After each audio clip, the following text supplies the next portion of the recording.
बऱ्याचदा बाहेर गेल्यावर आपण मटर पनीर खातो. ती टेस्ट आणि अस्सलदार चव आपण घरी सुद्धा बनवू शकतो. चला आज आपण मटर पनीरची रेसिपी कशी बनवायची ते बघूया. मराठी फूडविला मध्ये तुमचं खूप खूप स्वागत आहे.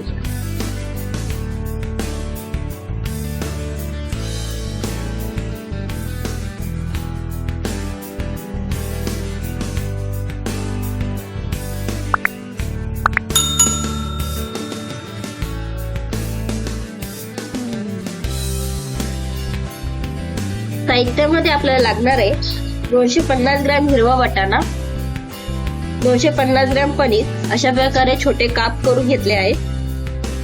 फोडणीसाठी तेल, पाव चमचा हळद, चवीनुसार मीठ, 1 चमचा लाल तिखट, 2 मध्यम आकाराचे टोमॅटो बारीक चिरलेले, 10 ते 12 लसणाच्या पाकळ्या, 2 मध्यम आकाराचा बारीक चिरलेला कांदा, 1 पॅकेट मॅगी मसाला.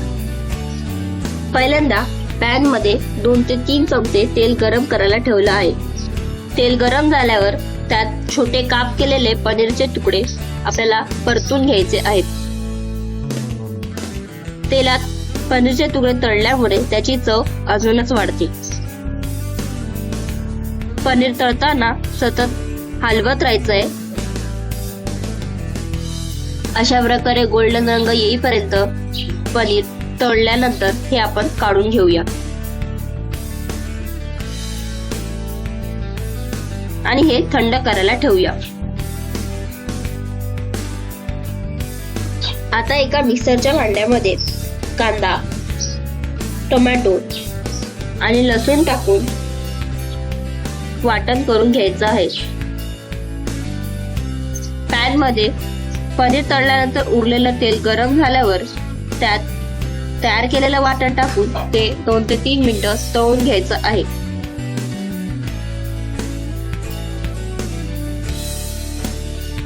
पाच मिनिटं झालेत आणि आपलं वाटण चांगलं परतून झालंय. आता त्यात हळद, लाल तिखट आणि चवीनुसार मीठ टाकून एकजीव करून घ्यायचं आहे.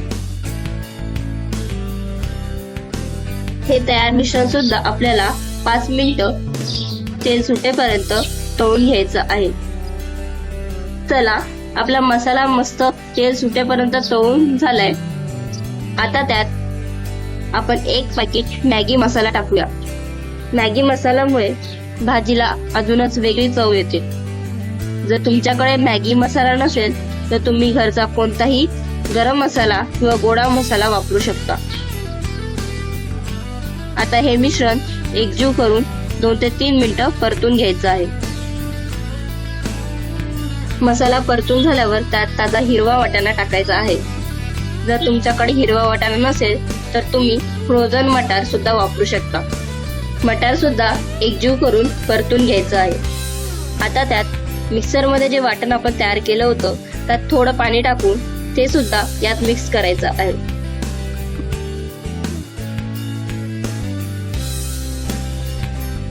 झाकण ठेवून 5 मिनिटं आपण हे शिजवून घेऊया.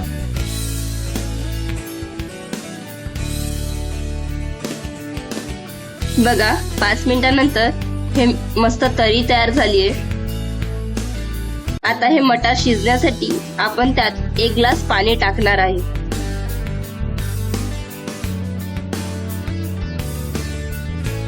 पाण्यासोबत एकजीव करून झाकण ठेवून आपल्याला 10 मिनिटं हे मटार शिजवून घ्यायचे आहे.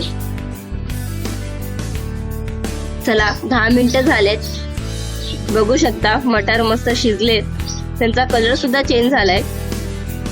आता त्यात तळलेला पनीर टाकून हे एकत्र करूया.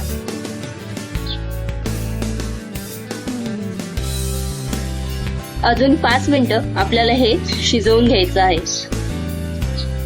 तळलेल्या पनीरमुळे हा पनीर खूप सॉफ्ट होतो आणि धाब्यासारखी चव आपल्याला या मटर पनीरला येते.